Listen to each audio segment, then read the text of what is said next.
Happy evening Rekha ma'am. Political, wow what a amazing subject. तो जैसे कि अपने इक्वालिटी के बारे में हम अभी पढ़ रहे हैं, तो आप हमें क्यों ना इंडियन कॉन्स्टिट्यूशन में इक्वालिटी क्या है, मतलब किस तरह से एक्सप्लेन थोड़ा करके बताओ हमें। Happy evening. इक्वालिटी हमने जो पॉलिटिकल थ्योरी में पढ़ा, तो इक्वालिटी पढ़ने के बाद हमें समझ में आया कि जो इक्वालिटी है वो कभी इक्वालिटी होती नहीं है। बिकॉज उसके पीछे रीज़न क्या है, क्योंकि जैसे आपने एक लैडर देखी है, तो लैडर के जैसे स्टेप्स होते हैं, वैसे ही सोसाइटी में लोग हैं। सभी तो अंबानी नहीं है, सभी गरीब भी नहीं है, तो प्रॉपर वो स्टेप्स है। ठीक है। अब क्या होता है कि जो सबसे नीचे वाला स्टेप है उसको थोड़ी सी रिजर्वेशन देनी पड़ती है, क्योंकि जो वो प्लेयर्स हैं उनको लेवलिंग करने के लिए, सोसाइटी में लेवलिंग करने के लिए हमें रिजर्वेशन का कंसेप्ट लेके आना पड़ता है। और हमारे जो कॉन्स्टिट्यूशन फ्रेमर्स थे उन्होंने इस स्टेप को लाया, ये रिजर्वेशन वाला कंसेप्ट लेकर आए थे। और उसके बाद अब जिसको एक्स्ट्रा मिल रहा है, तो हमें लग रहा है कि इक्वालिटी तो है ही नहीं, लेकिन ज़रूरत थी, समय की जो डिमांड थी, तो रिजर्वेशन दी। तो इसीलिए हमें समझ में आया कि इक्वालिटी इक्वालिटी कभी होती नहीं है, क्योंकि प्रैक्टिकल ग्राउंड पे हमने सिचुएशन को देख के उसके अकॉर्डिंग हमने पूरी पॉलिसीज प्रोग्राम्स बनाने होते हैं। तो अगर हम बात करते हैं इंडियन कॉन्स्टिट्यूशन की, तो फंडामेंटल राइट्स की जब बात होती है, तो फंडामेंटल राइट्स जो हैं वहाँ पे प्रॉपर आपका जो फर्स्ट फंडामेंटल राइट है वो ही इक्वालिटी की बात कर रहा है, आर्टिकल 14 टू 18। अब जो आर्टिकल 14 है वो बोलता है राइट टू इक्वालिटी की बात करता है वो, equality before law and equal protection of law. Ma'am, जैसे कि आपने बताया आर्टिकल 14 में इक्वल प्रोटेक्शन ऑफ लॉ और इक्वालिटी बिफोर लॉ, तो मैम क्या फ़र्क है इक्वालिटी बिफोर लॉ और इक्वल प्रोटेक्शन ऑफ लॉ में? देखो खुशी, आपने जो दो कंसेप्ट उठाए, equality before law and equal protection of law, इनमें दोनों में डिफरेंस है। सबसे पहले जो इक्वालिटी बिफोर लॉ है वो एक ब्रिटिश कंसेप्ट है, और इक्वल प्रोटेक्शन ऑफ लॉ जो है वो एक अमेरिकन कंसेप्ट है। इक्वालिटी बिफोर लॉ जो है कि कानून कानून की नज़र में सब बराबर है, तो इसको कहीं ना कहीं जो बड़े बड़े पॉलिटिकल साइंटिस्ट हैं वो इसको एक नेगेटिव कंसेप्ट मानते हैं।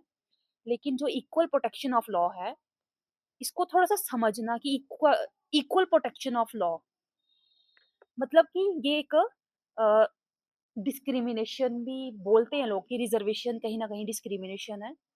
बट मैंने बोला ना कि प्रैक्टिकल ग्राउंड की जो सिचुएशन है उसको देखना होता है, और सिचुएशन को देखते हुए ही लॉस बनते हैं। रिजर्वेशन उस टाइम की डिमांड थी, मे बी आज जो है, आज बड़ी सारी चीज़ें बहुत अच्छी हो गई हैं, तो रिजर्वेशन हट जानी चाहिए।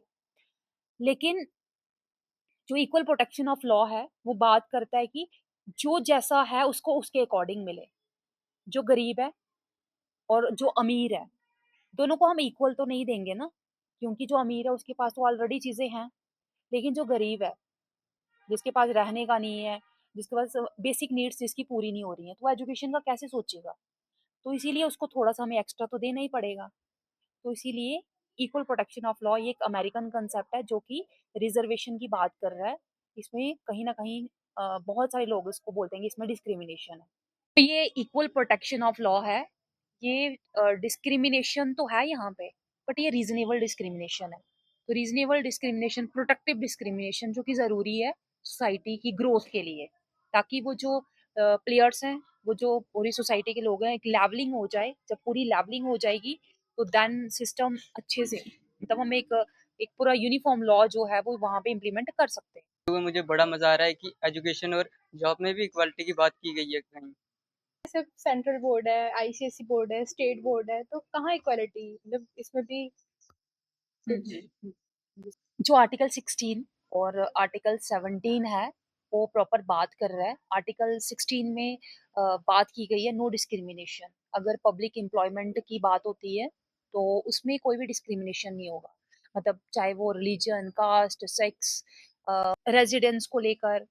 तो ये जो आर्टिकल 16 है ये प्रॉपर इस चीज़ को मतलब कि एक्सप्लेन कर रहा है कि पब्लिक एम्प्लॉयमेंट में सभी को इक्वल अपॉर्चुनिटी मिलेगी, चाहे कोई हैंडीकैप है, चाहे वो किसी भी रिलीजन का है, किसी भी कास्ट का है, चाहे वो फीमेल है, चाहे वो मेल है।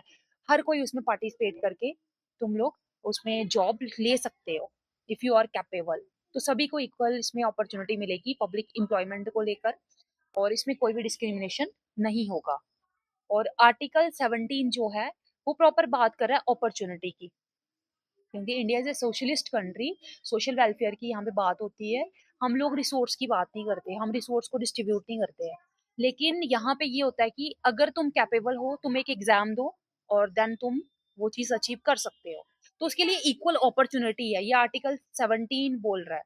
ये आर्टिकल 17 बोल रहा है कि इक्वल, ये इक्वालिटी है सभी के लिए, कि इक्वल अपॉर्चुनिटी सभी को मिलेगी। लेकिन हाँ, अगर कोई हैंडीकैप होगा तो उसके लिए स्पेशल रिजर्वेशन कुछ सीट्स रखी जाती हैं, कुछ शेड्यूल कास्ट ट्राइब्स वालों के लिए अलग सीट्स रखी जाती हैं। तो वो उसमें आप इक्वल अपॉर्चुनिटी को ग्रैब्स कर सकते हो, ठीक है, उसका फायदा आप ले सकते हो। और आर्टिकल 16 में आप कोई भी डिस्क्रिमिनेशन नहीं होगा, हर कोई पार्टिसिपेट कर सकता है। कास्ट सिस्टम की बात करते हैं तो उसमें इक्वालिटी कहाँ है?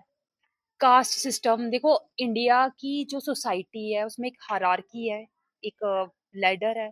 क्योंकि आज भी कहीं ना कहीं हम बहुत मॉडर्न इंडिया की बात करते हैं, लेकिन आज भी जो हमारी पॉलिटिक्स है, हम जेंडर इनइक्वालिटी की बात करते हैं, सच्ची में है। कास्ट, रिलीजन, ये सब चीजें इंडियन सोसाइटी को डोमिनेट करती हैं। तो जब हम बात कर रहे हैं कास्ट सिस्टम को लेकर, तो सच्ची में यहाँ पे इक्वालिटी नहीं है, पर इंडियन कॉन्स्टिट्यूशन में इसके बारे में मेंशन किया गया है। क्योंकि कास्ट सिस्टम से एक प्रॉब्लम आ जाती है अनटचेबल्स की। तो अनटचेबल्स को लेकर जब बात होती है तो मे बी एक कैसी ग्रोथ होगी सोसाइटी की, क्योंकि जिससे हम अनटचेबल करके इसको फील करवा रहे हैं तो वो तो इंफीरियर फील करेगा। तो सोसाइटी में वो गैप बन जाएगा ना। तो उस गैप को फुलफिल करने के लिए प्रॉपर आर्टिकल है हमारा 17, जो कि बात कर रहा है कि बिल्कुल अबॉलिश कर दो ये सिस्टम अनटचेबल्स वाला। और अगर मैं फंडामेंटल राइट्स की बात करूं तो ये जो आर्टिकल है ये एब्सल्यूट आर्टिकल है। अगर इसके खिलाफ ऐसा कुछ होता है, अगेंस्ट जाके होता है, अगर ऐसा कोई करता है तो उसको प्रॉपर पनिशमेंट मिलती है। मतलब अनटचेबिलिटी सोसाइटी में एग्जिस्ट नहीं करेगी, ये आर्टिकल 17 बोल रहा है। क्योंकि जब अनटचेबिलिटी खत्म होगी तो अब तो सब बराबर है, सभी इक्वल है। मैम जैसे कि मैंने हिस्ट्री में पढ़ा है किसी को जमींदार का टाइटल मिल जाता है, वही जमींदार आगे चल के छोटे किसानों के साथ डिस्क्रिमिनेशन करते हैं। बिल्कुल, जब टाइटल मिल जाता है, एक टाइटल मिलने से मतलब एक पावर मिल रही है आपको। तो हिस्ट्री में और इवन आज तो ऐसा है नहीं है कि वो टाइटल आपको जब पावर मिलती है तो पावर से हमने देखा है कि वो जो इंसान है वो एक्सप्लॉयटेशन करना शुरू कर देता है, छोटे छोटे किसानों की, छोटे छोटे वर्कर्स की। तो जब हम इक्वालिटी की बात कर रहे थे, जब हम अपना कॉन्स्टिट्यूशन बना रहे थे, हमने इस चीज को फील किया। क्योंकि बहुत स्मार्टली हमारा कॉन्स्टिट्यूशन बनाया गया है, छोटी छोटी चीजों को ऑब्जर्व किया गया है। तो उस टाइम पे उन्होंने, देखो, one of the best constitution in the world, उन्होंने हर जगह देखा, हर एस्पेक्ट को स्टडी करने के बाद ऑब्जर्व किया कि कहाँ कहाँ इनइक्वालिटी है। तो देन कॉन्स्टिट्यूशन बना। तभी आर्टिकल 14 टू 18 इतने ज्यादा आर्टिकल्स रखे हैं, इनकी बीच में क्लॉजेज हैं।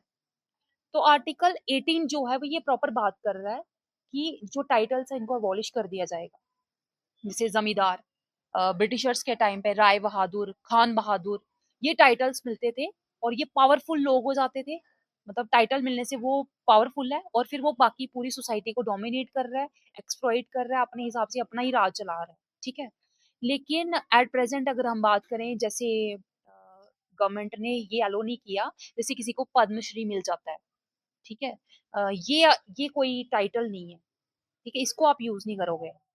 लेकिन जैसे किसी को वीर चक्र मिल रहा है, महावीर चक्र मिल रहा है, और उसके बाद किसी प्रोफेशनली किसी ने मेहनत करके एक टाइटल कमाया हुआ है कि डॉक्टर, चाहे वो पीएचडी कर रहा है, चाहे वो मेडिकल फील्ड से एमबीबीएस करके प्रॉपर अपना एग्जाम क्रैक करके उसको जब जॉब मिल रही है, तो इट्स मीन वो जो पर्सन है वो कैपेबल है। तो वो टाइटल आप ले सकते हो क्योंकि वो टाइटल आपने अर्न किया है।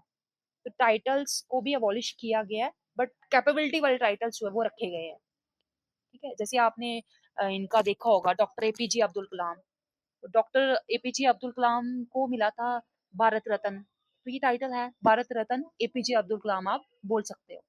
मैम जैसे आप ट्रिक्स बताते हो तो इसके लिए भी हमें कोई ट्रिक बता दो कि जिससे हमें ये राइट टू इक्वालिटी याद रहे।